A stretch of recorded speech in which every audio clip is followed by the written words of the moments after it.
This is Mr. Cox with another Mr. Cox's Supercharged Science and Animal videos. We want to talk about types of magnets. There's neodymium magnets, which are a rare earth metal,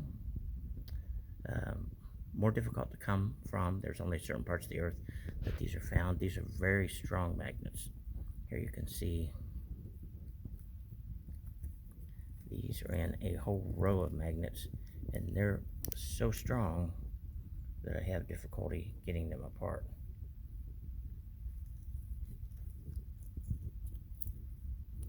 Even when I get it, I think I'm away from it, it pulls it back together. So these are separate individual magnets. This is the neodymium magnet just pulled everything. Having issues here.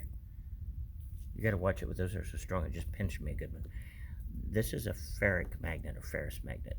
It's made out of a ferrous metal or ferric metal, iron-based metal. That's what that means. That's magnetized or magnetic. There's, in fact, anything that's truly ferric, like a tip of a real ferric screwdriver, can be magnetized with a permanent magnet. This is a ferric permanent magnet. Notice it has a north pole and a south pole. So things that are from the same poles push each other away. Things that are from opposite poles attract each other when it comes to magnets. Some speaker magnets are made, the larger ones are usually made out of, not always, but usually out of ferric metal. You do find that some of the smaller ones that are very powerful and more expensive have both ferric magnets on them. Notice how I just grabbed that magnet. Both ferric magnets and neodymium on them also. Get you your high quality sound and higher decibel sounds. Now notice when you put these magnets together, they get a very strong attraction to each other. But they tend to, if you put the same pole side together, north and north or south and south, they tend to push each other away.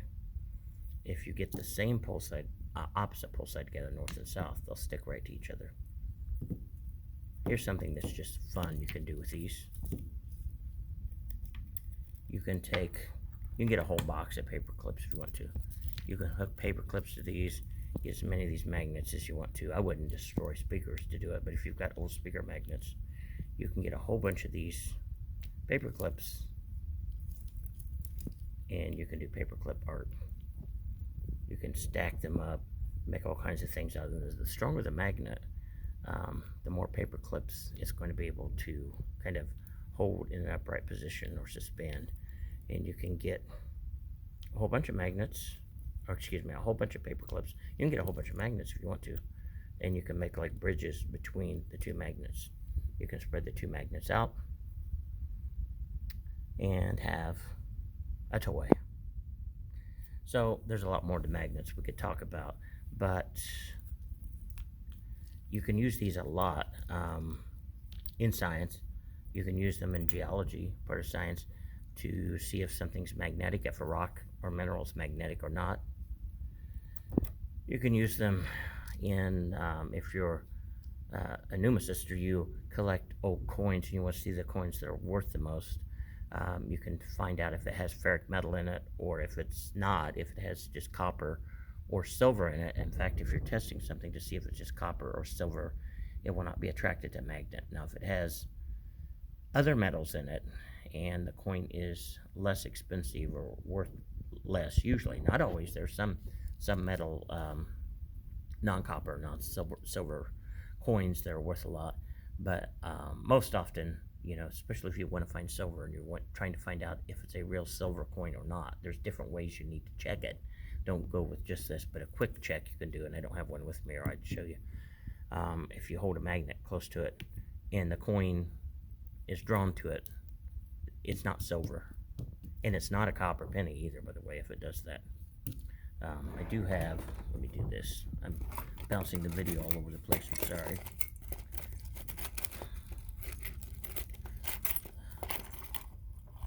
Here's a copper penny. If you get steel pennies or like a penny that has a lot of other metals in it, has iron in it, it will be attracted to a strong magnet or a magnet. But see, this is a very strong magnet. It's not picking up the penny because this is an older penny that has more copper in it. Same thing with the neodynium one. I saw a dime here. Here's a dime. Notice it's not attracted. Now, most of these dimes have very little silver in them unless they're older, but it still doesn't have enough ferric metal in it to be attracted. I'm going to sign off for this one. Like I said, there's a lot of things we could talk about, a lot of things you could do with it, but just wanted to introduce you to magnets. Mr. Cox out.